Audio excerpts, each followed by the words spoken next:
dito. Okay, so let's proceed on the part 7 of the PD 968. Lagay natin dito. Part 7 of the PD 968. And as amended. Yan, kasi ito section 9 dati ito eh. So, section 9 yan. So, but amended. Yan, amended by section 2 of the Republic Act 0707, the new law on probation.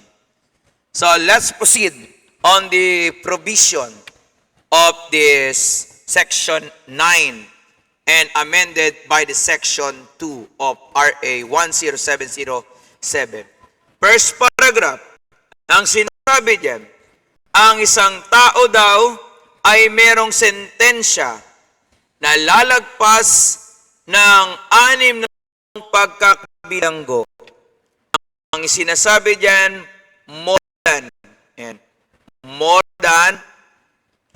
6 years. Pag more than 6 years, wag na wag mong bibigyan ng tinatawag nating probation.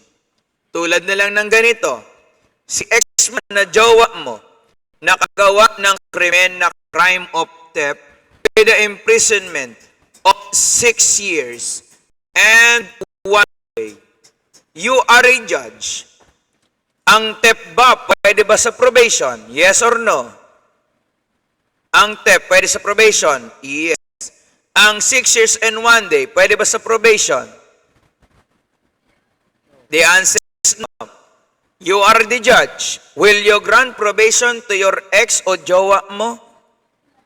Disqualified or qualified? Disqualified for the probation. Bakit? Kailagpas sa 6 na taon na pagkakabilanggo. Okay? Next, si Mr. X, nag-commit ng crime of robbery with the imprisonment of 6 years. 6 years. Pwede ba sa probation? Yes or no? Yes. Robbery, pwede ba sa probation? Yes. So therefore, you are a judge. Will you grant probation to Mr. Jowa mo na ex mo? Yes ba? Yes or no? Qualified naman siya. Okay? So, qualified naman siya. Nabigyan natin ng tinatawag na probation. Okay? So, I hope nakakasunod ang lahat. Next. Halimbawa, considering the question is just a fictitious. Yan. Kunwari, peking tanong lang. Wala lang. Kung matanong lang, mga sample lang ba? And the crime of rape, i-apply nyo lahat ang nalalaman nyo. And the crime of rape with imprisonment of 5 years. Kunwari lang, wag questionin ang tanong. 5 years of imprisonment. Will you grant probation for the 5 years of imprisonment? 5 years lang. Bibigyan, pwede ba sa probation niyan 5 years? Yes. How about the crime of rape? Pwede ba sa probation ang crime of rape? Bawal. Ano ang ating basihan? Bakit bawal siya bigyan ng probation in the crime of rape? Balikan nyo na naman.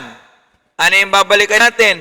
Yung paragraph C ng section 8. Ano yun? It depreciates the seriousness of the offense committed. Gets po ba natin yon? Gets nyo? Okay, so ang tanong natin, qualified ba siya o disqualified? Okay, disqualified siya.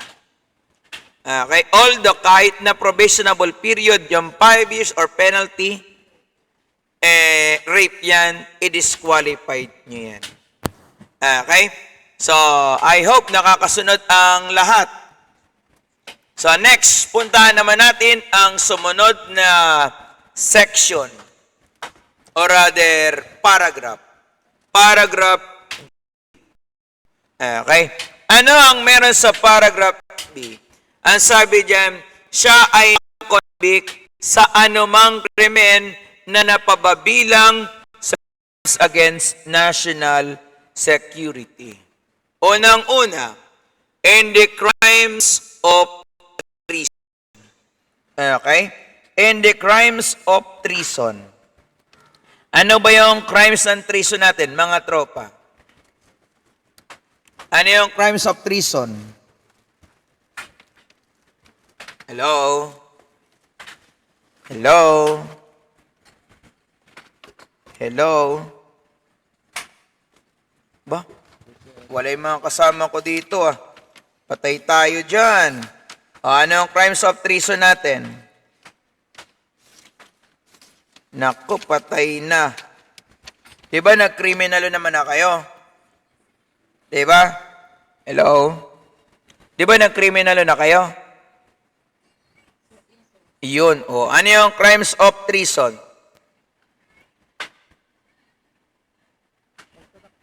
Yan. Pagtataksil kanino? Kay girlfriend o kay boyfriend? Sa government. Ay, pagtataksil sa ating bayan. Pilipinas. Gobyerno. Okay? Ano pa yung mga kasama dyan na nakalista sa crimes against national security? Pangalawa, nandiyan na rin ang tinatawag na conspiracy. Yan. Conspiracy and proposal. Proposal. Yan ha.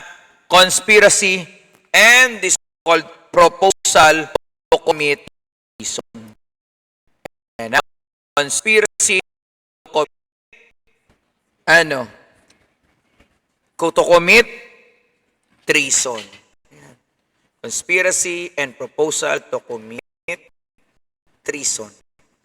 Ayan. O ba yung mga nakalagay doon sa crimes against national security? Ilagay sama na natin yung tawag na misprision. And misprision of treason. Ano pa? Nandyan din yung crime of espionage. Yan. Crime of espionage. Nandyan din yung kanyang provoking war. Yan. Provoking war. And disloyalty. Yan. Disloyalty in case of war. Ano pa?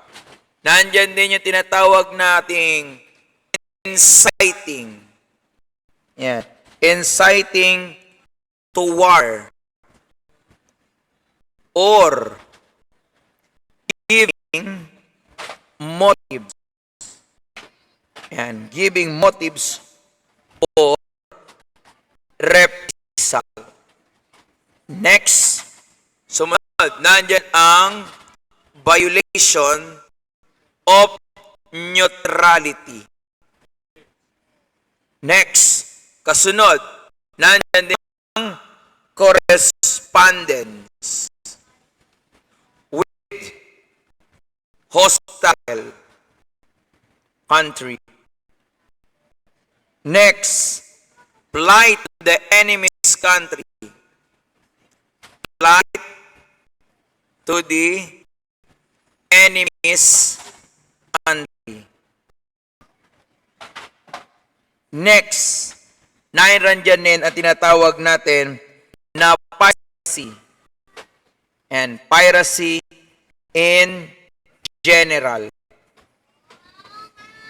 Okay? And also, nandyan din ang mutiny. Okay? And also, nandyan din ang tinatawag natin na qualified piracy. Okay? Qualified piracy. Ulitin natin. Ang una, nandyan ang crime of treason. Pangalawa, nandyan conspiracy and proposal to commit treason. Ikatlo, nandyan din ang misprision of treason. Ikapat, nandyan ang espionage. At ano yung mga tinatawag natin section 2? Nandyan ang provoking war and disloyalty in case of war. Ano yung mga kasama niyan? Nandyan ang ikalima, inciting to war or giving motives. Ika-6, violation of neutrality. Ika-7, correspondence with a hostile country. Ika-8, flight to the enemy's country. Ika-9, piracy in general. Ika-10, mutiny. And ika-11, qualified piracy. So sa mga kasong ito, kapag ikaw ay nag-commit ng mga ganitong kaso, ipinagbabawal ka mabigyan ng tinatawag nating probation. Ipinagbabawal ka pinagbabawal kang mabigyan ng probation. Nakakasunod ba? Nakakasunod po. Yan, di ba? Ang dami pala ng crimes against national security. Di ba? Meron pa. Yan, basic lang yan eh. Yan, burahin natin to ha, burahin natin. Okay lang ba burahin, Tito? Burahin? Okay po ba ito na burahin? Hoy, pwede naman burahin ito. Okay, so, next, isama na rin natin ang mga ipinagbabawal pa. Nandyan din tinatawag natin crimes, against, yan, crimes against public order. Okay? So, ano yung mga crimes against public order na pinagbabawal? Una, nandyan ang tinatawag natin rebellion. Rebellion or tinatawag nating insurrection. Rebellion or insurrection. Ikalawa, nandiyan din ang tinatawag na coup d'etat. Yan, coup d'etat. Yan, coup d'etat. Sumunod, nandiyan din ang tinatawag na conspiracy. Yan, conspiracy and proposal. Conspiracy and proposal to commit, to commit coup d'etat. To commit coup d'etat. Rebellion. Yan. Commit ng proposal pa lang, conspiracy, coup d'etat, at saka tinatawag na rebellion or insurrection. Sumunod, nandyan din yung tinatawag natin na disloyalty of public officer. Disloyalty of public officer or employee. Yan, employee. Next, ano pa? Nandyan din yung inciting to rebellion. Inciting rebellion or insurrection. Yan. Sumunod, nandyan din yung tinatawag natin na ano pa ba, mapwede dyan. Yan, violation of parliamentary, marami pa yan, no? Pakibasa na lang yung tinatawag natin na na crimes against public order. Balikan nyo yan, ha? Assignment nyo yan. Ayan, para naman yung mga cases na pinag-uusapan natin dito sa sa probation, well aware kayo kung anong pinag-uusapan natin. Okay? So, ibig sabihin, kung meron kang may mga kasong ganyan, then, ipinagbabawal ka mabigyan ng tinatawag nating probation. Okay? Next, kasunod. Yan.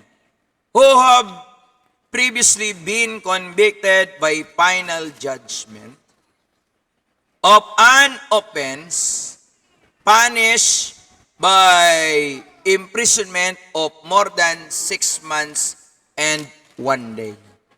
Okay? So, ano ba yon? Ang sabi daw dito, previously been convicted by final judgment. So, meron na daw na paano na dating ginawang krimen. So, ano yung dating krimen niya? May pagkakakulong na sa 6 na buwan at 1 araw. Ang sabi diyan, kung meron kang previous crime, yan, kung meron kang previous crime na pagkakakulong na higit sa 6 na buwan at 1 araw, ikaw ay pinagbabawalan makagawa or rather bigyan ng probation. Okay? So, ang tanong natin, sample, si Mr. X ay nakulong dati. Nakagawa na siya ng krimen. Ano ang krimen niya? Mga malicious mischief lang. Malicious mischief. Yan, malicious mischief. Yan. So, palimbawa't meron kang malicious mischief at ang paghatol sa iyo ay ilang buwan siguro to? Mga 6 na buwan at 1 araw. Nakulong ka, ikaw ay kulong. Nangyari ito noong 2000. So, lumipas ang panahon.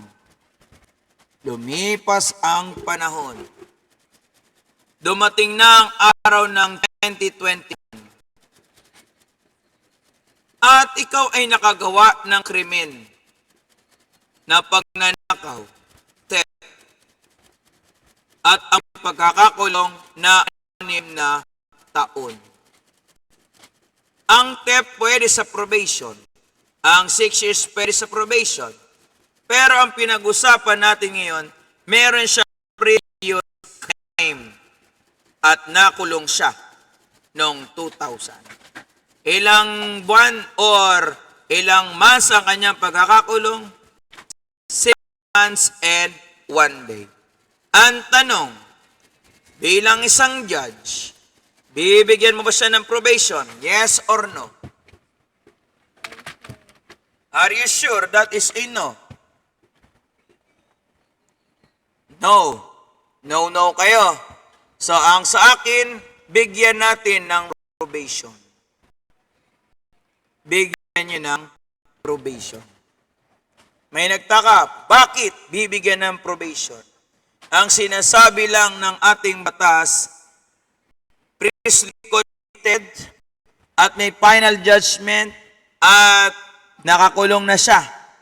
Ang sabi, bawal lang ng probation crime hihigit.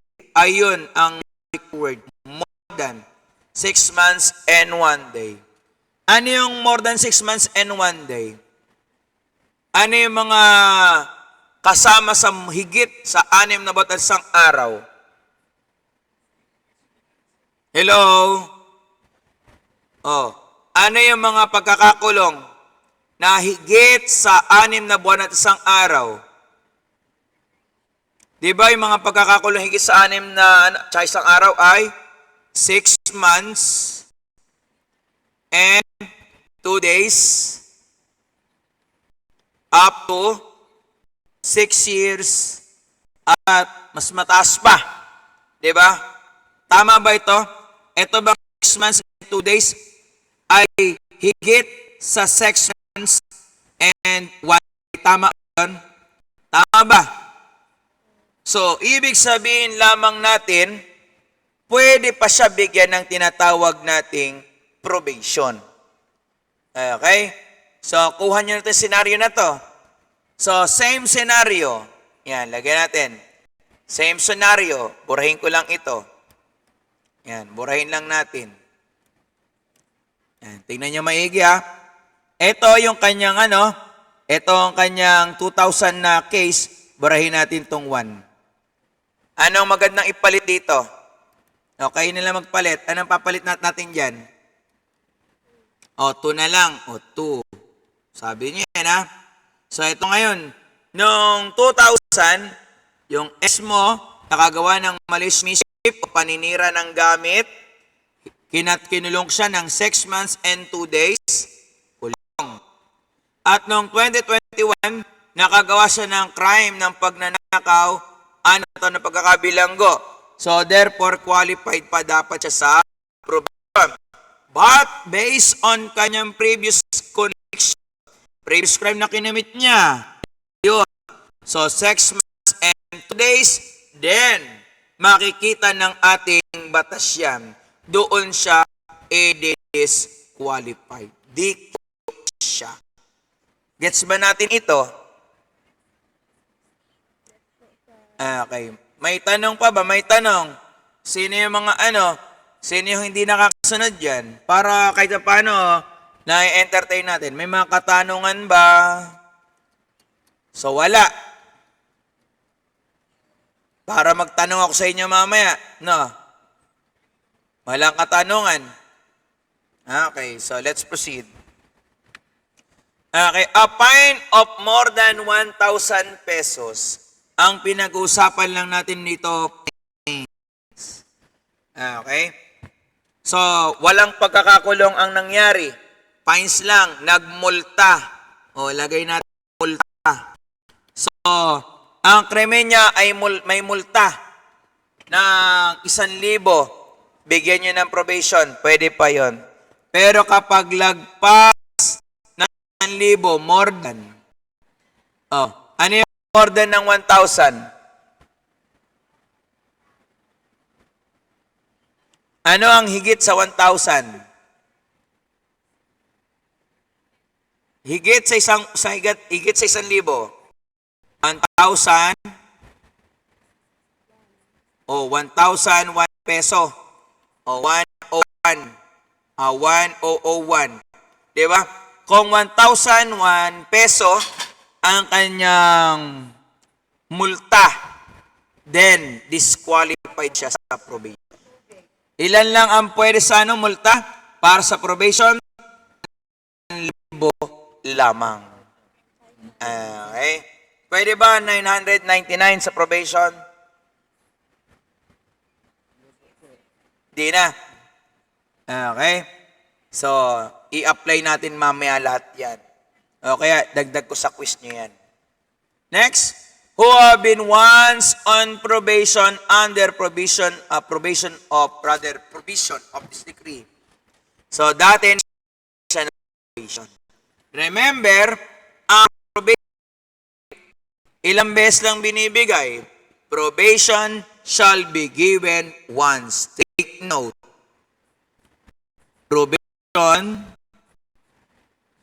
shall be given once.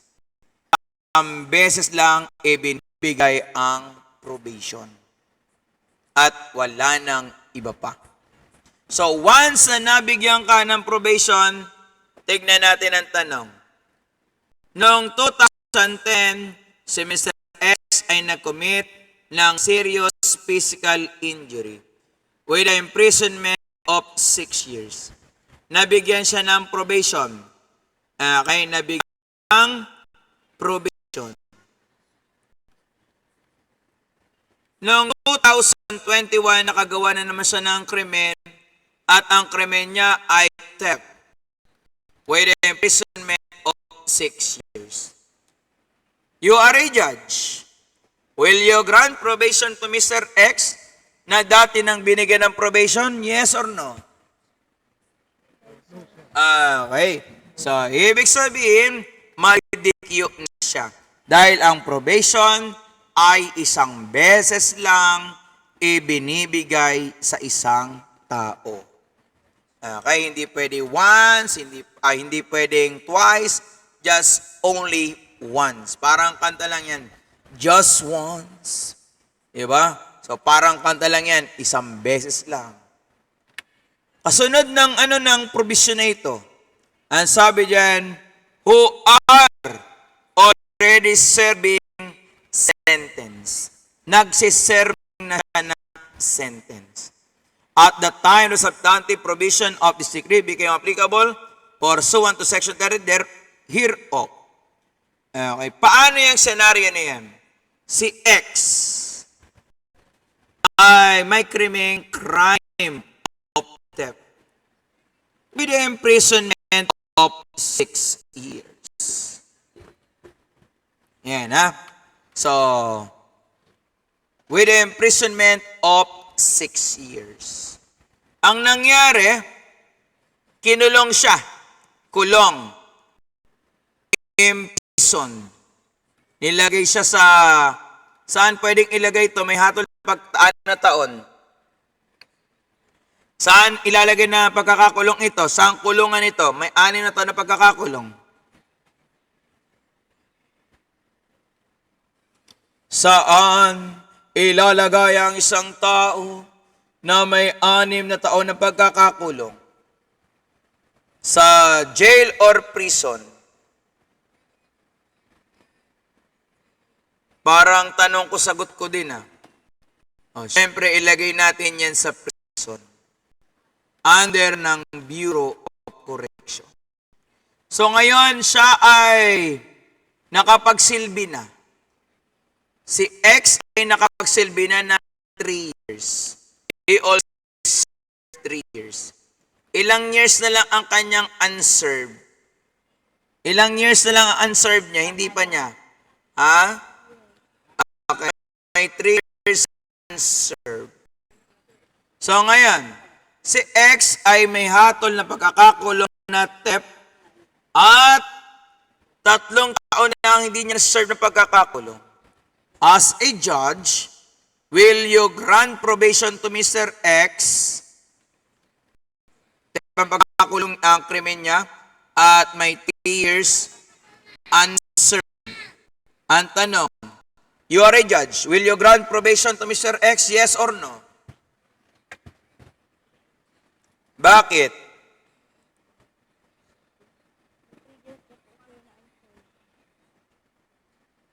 Ang probation ba, nag-serve ba ng pagkakakulong ito? Diba, ang probation, hindi naman nag-serve ng sentensya yun. Tandaan natin, ang probation, ang kanyang sentence. Tandaan na, sentence is suspended. Yan, execution of sentence. Lagay natin dito. Execution of sentence suspended pag nag-apply ka ng probation at nabigyan ka. And tinatanong ko dito, si Mr. X na may hatol na theft, na ang natitira sa kanya pagkakakulong ay 3 years, ang tanong, maliwanag naman ang tanong, bibigyan nyo ba ng probation? Yes or no? Yes, bakit yes? Basahin natin ang provision ng batas. Already serving sentence. Who are already sentenced. Bibigyan ba natin ng probation? Yes or no? Bakit? Bakit nga?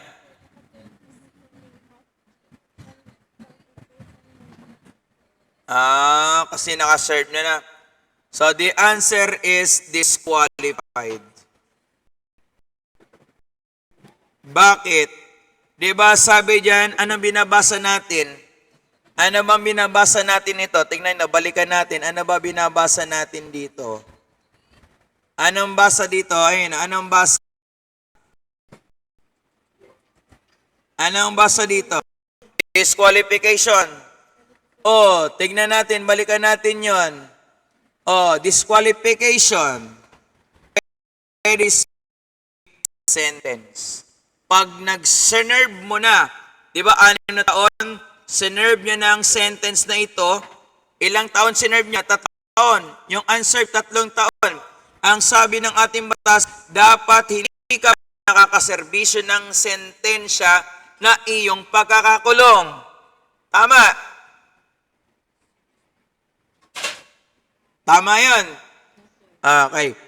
So, dapat si Mr. X, no, dito lang sa time to, apply sa future. Yung 6 years. Kasi dapat di niya pa nasa-serve ang sentence. Take note ha. Listen natin. Dapat hindi niya pa na-serve ang sentence. Okay, dapat hindi niya pa na-serve ang sentence. Okay, nakakasunod ba? Hello? Okay, sa next. Yan. Violation of the following shall disqualify an offender to avail of the benefits of PD 968. Yan, ito pa. Yan. Sumunod, una, ikaw ay nag-violate ng tinatawag natin jam law or sa kanyang amendment ay yung mga namimirata ng mga movie. Yan, namimirata, mga pirated CDs, DVDs, yan, mga movies. Yan. Ano pa? Nandyan din ang Omnibus Election Code. Yan. Ano yan? Nagbebenta ka ng boto, bumibili ka ng boto. Yan. So, ibig sabihin natin yan, hindi sila pwedeng bigyan ng probation. Ano pa? Nandyan din yung Wage Nationalization Act. Yung mga pasweldo. Hindi mo sinisweldohan ng tama, kulang ang pasweldo mo, sinampahan ka ng kaso, hindi ka mabibigyan ng tinatawag nating probation. Okay? So, as for now, ito lang muna yung topic na to para mag-sink in pa sa inyong isipan yung topic na ito, no? Medyo parang bumibigat na ang topic natin kasi pumapasok na tayo mismo sa paano ibinibigay ang ating probation. So, I hope nakakasusunod kayo. Ayan. So, for the next topic na yung susunod dyan, no?